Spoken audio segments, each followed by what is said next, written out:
In this video, we'll look at Moodle messaging. That is, how you can send messages and how you receive messages from other students and from instructors in Moodle.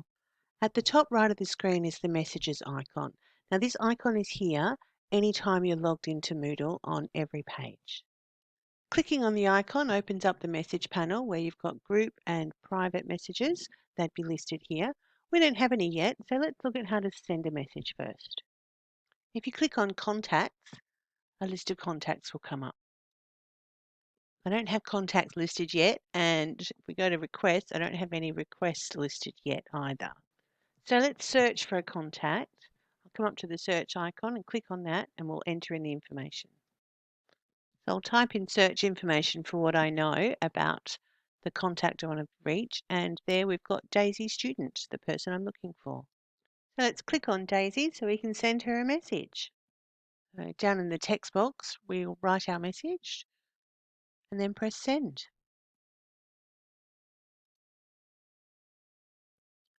The sent message appears in the panel, so I know I've sent her a message, and that stays there as a record.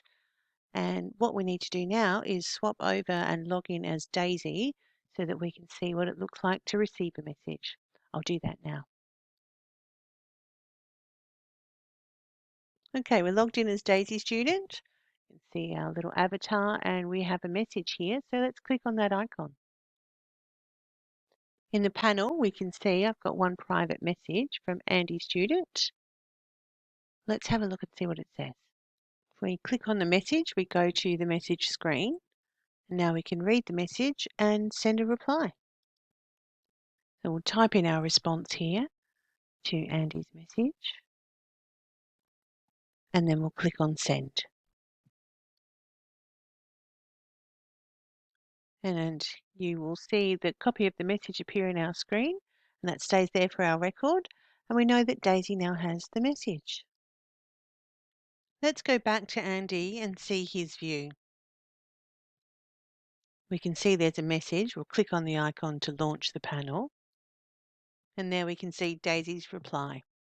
You can keep messaging backwards and forwards. You can search for other students and teachers, anyone who's in the system. So yeah, have some fun with it.